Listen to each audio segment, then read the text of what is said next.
So this is my fig tree, and I'm not exaggerating. This thing has probably tripled in size since last summer. I just cannot believe how big this fig tree has gotten.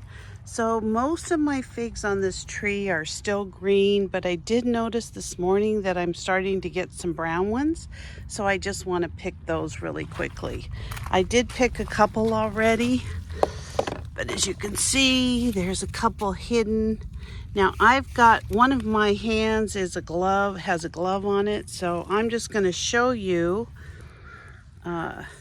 what happens when you look at that big, beautiful fig. I don't know if you can see it, but look at that thing. So I just pull them up. They come right off. Look at that thing. But there's like a little, I don't know, sticky substance that kind of comes out of the top of the fig. So I always wear a glove when I pick them because it'll get all over you. I decided while I was picking figs, I might as well get a few tomatoes while I was out there too. So let me go ahead and wash these, and I'm going to show you what I'm going to do. So these are the figs and the tomatoes that I picked today. They're looking really pretty. And you can see, I don't know if you can see, but some of these figs are just enormous. Look at those. I mean, in comparison to my hand. So these are the Turkish figs. And what I typically do is I freeze these, and then I either can them or I make them into jam. So regardless of what people might tell you, figs, they're so sweet. They attract a lot of ants and things like that. So that's why I try to harvest my figs as soon as I can. Later in the season, as the figs get riper and riper, and I try to pick as many as I can every day, the challenge is then the June bugs come. So there's kind of a method to my madness, and there's two ways that I deal with any kind of ants, or I don't want any kind of bugs in anything that I can. So what I do two things. I freeze them, and then I also boil them. So I'm going to be showing you a couple of recipes. Today we're going to be making a strawberry fig jam, and it's going to be super simple, super easy. You're going to just love this recipe. So this is my secret ingredient when making fig jam, strawberry fig jam. I don't use any sugar. I use Jello. So I have a strawberry Jello. We're going to be making our fig jam, and it's going to be super delicious. So many people will think this is overkill, but I don't care. I don't want bugs in anything I'm canning. So I just put a pot of water on the stove. I'm going to bring it up to a boil, and then I'm going to put all the figs in it for a minute or two. So now all I'm going to do is cut these figs into little pieces, and I'm going to put them in my pan. And then look at how easily they cut too. It just worked. Look at how beautiful these figs are. I mean, some of them are already kind of coming apart now. So I'm going to cut these up. I'm just going to cut them into kind of bite-sized pieces, and then I'm going to put them in my pan. So this is about how I want my figs. I did find one fig that really wasn't ripe enough to make into jam. So I'm going to go ahead and put all these in my container here, my pan. And kind of a gooey mess at this point because they've been boiling, but I inspected every single fig, and there's nothing but just beautiful figs on these. So I'm going to go ahead and put them in here. So I've put about a cup of water in here. I'm going to just kind of monitor it and see how much I'm going to need. With this recipe, we're not using any pectin. We're just using Jello. So I know that it's going to set up, but I'm going to cook these figs down for about 15 minutes. They're going to be really delicious. And although it doesn't call for it, I'm going to put a little bit of lemon juice in my figs. Now, when I say a little, it's going to be like a tablespoon or so. So my figs are starting to boil. I've got a couple of ice cubes. These are just lemon juice. We have groves behind us that are part of our association. So every once in a while I just go out and pick a bag of lemons and I juice them. And then I've always got fresh lemon juice for, you know, a recipe or what have you. So I'm going to go ahead and let this come up to a nice simmer. And I'm going to cook this for about 15 minutes. So I've set my timer for 15 minutes. The figs are starting to boil, and I'm actually going to take a, you know, you could leave this kind of in the state that it's in if you want to have, you know, chunks of fig in your jam.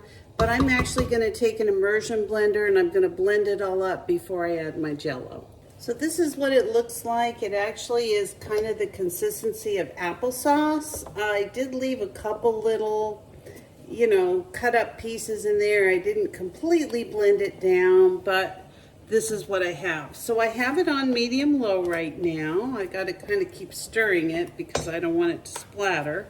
So all I'm going to do is pour my Jello in. I'm going to make sure it gets nice and stirred into the figs. Now, as I said, this is a jam. I'm not putting any additional sugar. There's actually a lot of sugar in Jello, but I want to stir this up a little bit at a time. Look at how pretty already it's turning this really beautiful, you know, strawberry color. And this is just a stunning jam. It makes a great jam to give away at the holidays and things like that. So let me give this a little stir. I'm going to cook it for 2 minutes and then I'm going to start jarring it up.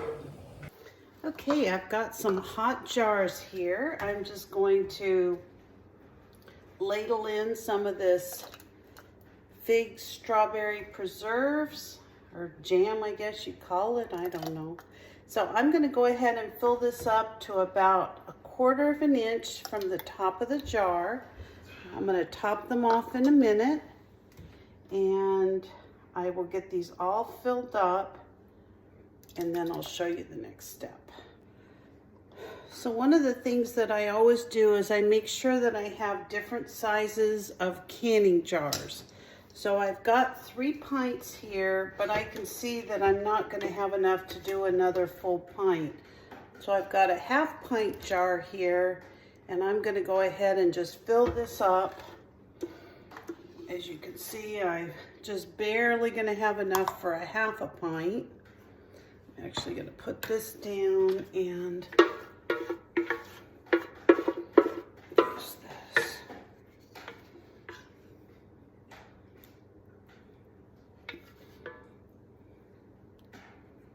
So let me just take a little bit of vinegar. This is a very sticky jam, so I want to make sure that my rims are completely clean of sugar, anything like that. So I'm going to wipe these clean. And then I've got some lids and rings. Just going to put those on.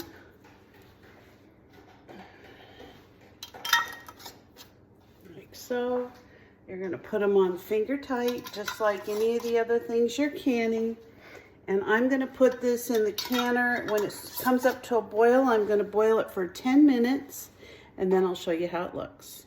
Well, it just so happens I actually had some sourdough bread that I had cooked this last weekend. So I just toasted it. I'm going to put a little bit of butter on here. I love this bread. This is the bread maker recipe, and in case you've never made sourdough bread in the bread maker, it's super simple and it comes out perfect every time. So I'm going to link that right up above just so that you can see it if you're interested. And I'm going to try a little bit of this strawberry fig jam. Look how beautiful that came out. It's just lovely. And it's going to set up even a little bit more after it's been sitting for a while. And so I'm going to just put some of this on my sourdough. Just made it. let you know how it tastes. So here's my crunchy sourdough. That's what my grandkids call it.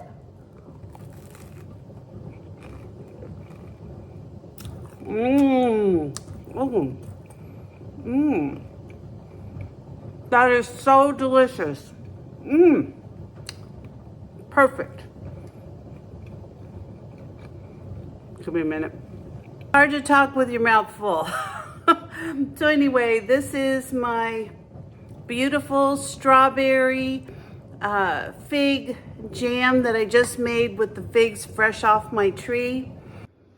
Well, my strawberry fig jam is done. It's out of the canner. I got 3 pints and I actually got an additional half pint. So this came out really good. My jam, I tasted it. It tastes, oh, one of them just popped. So we've got 1 sealed, 3 to go. So anyway, oh, 2 to go. I think we just wait and they'll all seal. Anyway, thank you for joining me today. I hope you enjoyed this video. If you enjoyed this video, please give me a thumbs up and I'll see you next time. Bye-bye.